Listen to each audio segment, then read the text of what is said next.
So the next speaker has already been introduced, but if I can just add, it's a huge advantage for the dairy sheep industry to have. It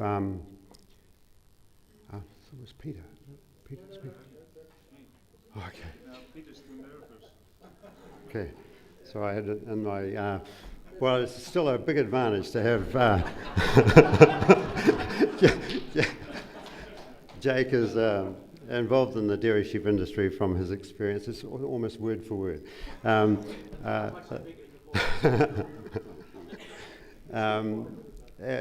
experience in the dairy cattle industry, bringing to the dairy sheep industry. So, can I introduce Jake Shadon?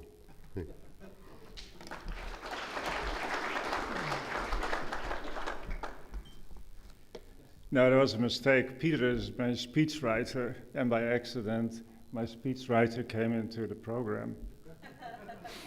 No, it's a wonderful presentation, Julie, because it shows you culture and history, and sometimes what a burden that can be on progress, on programs. It is wonderful to have it, and I was thinking about the differences in breeding programs. One side, your breeding goal and where you're going, and the other side, the structure. You take extreme capitalism, the thoroughbred industry. It's very difficult to come in. Few people control it, lots of money. And on the other side, the extreme cooperative industry of the dairy sheep industry and the dairy goat industry in France, where everybody can get in at very low cost. You have the very best animals with the most incredible science, but it is not as, it's very much controlled, and you have government influence. I mean, it's quite amazing, the different cultures. So my presentation is about breeding a hybrid, a Kiwi cross dairy sheep. And first slide, please. Oh, how do I? Oh, here it is.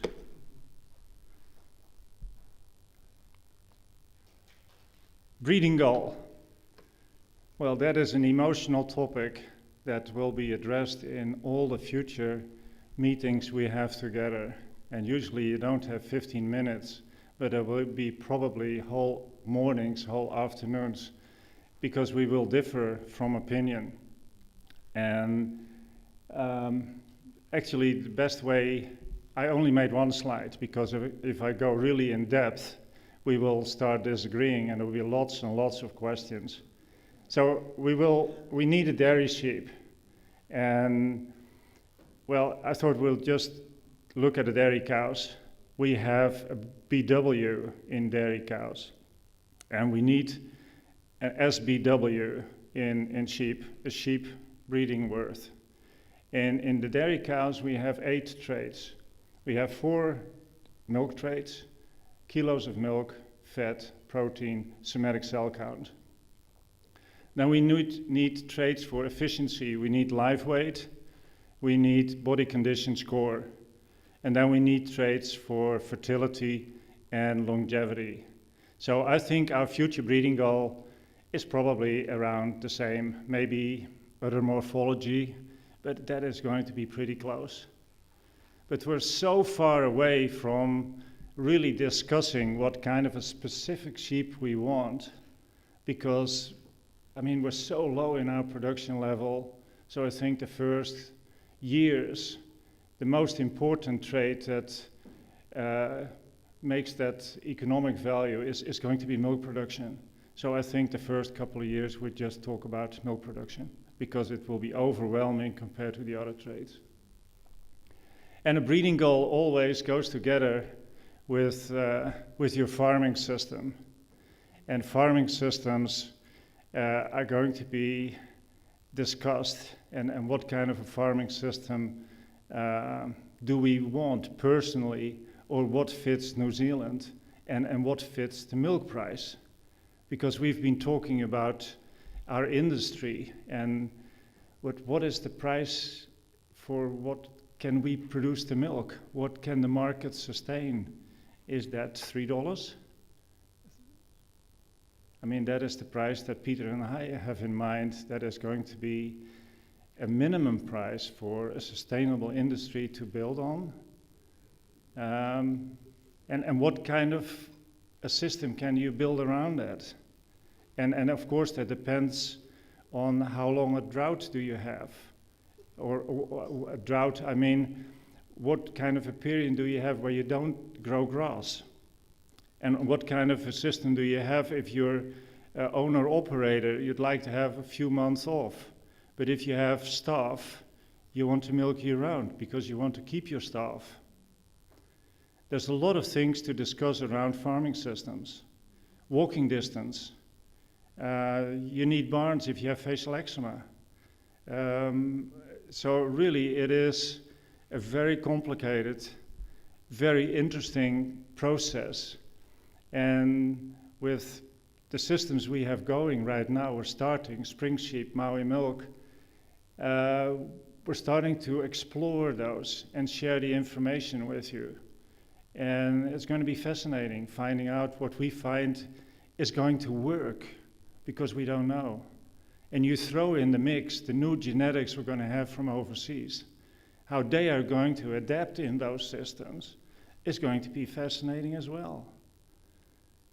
So really, it's going to be fascinating. I didn't make any slides because you always will be confronted with the slides you show a few years earlier. And so I haven't done that. So we started an industry, and so you start somewhere. So what is available right now? I got one available in New Zealand right now. We have East Frisians, a little bit of Awassi if you're lucky, and you can negotiate like Peter Gatley. Coopworth, Paul Dorset. Building a whole industry on what we currently have in New Zealand is extremely difficult. Creating a profitable, sustainable industry on what we have, I would say, is almost impossible, and it would take too long. So we have to go overseas. And luckily, we have currently the access to the UK and France. And overseas, the breeds you potentially could consider, because they have enough scope, are Lacone, Asaf, Sarda, East Frisian, and Awassi. For me, like I mentioned in my introduction of Gilles, Lacone is by far the most interesting, and that is purely based on the program they have developed. A program based on science, based on data collection, and part of the background is the support of INRA, the support of the French government. So really it is a science-based program that's been going on for 60 years. The other programs like ASAF in Spain, Sarda in Italy, they are of a much lower scientific scale. I mean, the numbers of animals they're milking of ASAF and Sarda are probably equal, or Sarda even bigger, but they are in more extreme environments quite often than what we have in New Zealand. East Frisians we already have, and Awassi, of course, is an extremely small population that is totally housed indoors and is probably not going to be of interest. So what did we do as Maui Milk? Well, we started out with the embryos from Jock Allison. We purchased 4,000 Coopworth ewes based on the fact that Coopworth are extremely good milkers, are facial eczema resilient, and are medium size. We leased 5 Awassi rams and imported Lacone semen from the source. Really important to go to the scientific program where we can source a variety of animals with a large genetic diversity. that are progeny tested from different bloodlines. What will we do the next year? 4,000 AI in the next 2 months.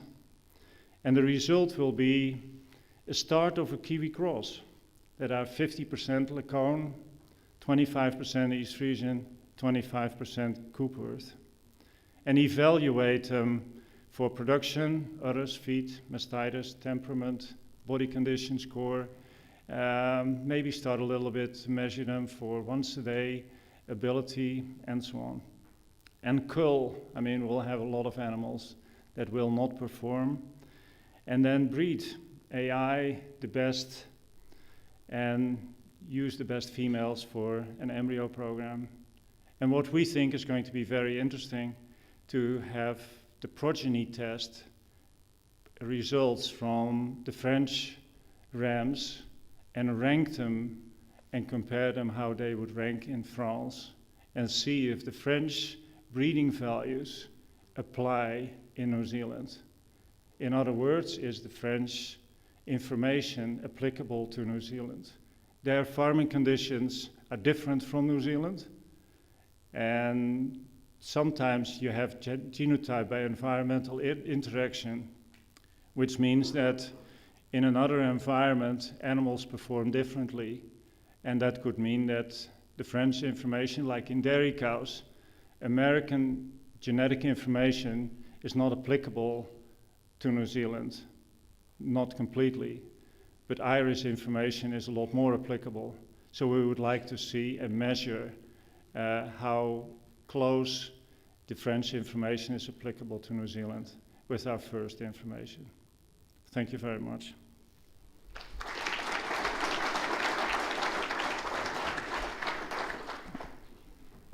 Time for a question.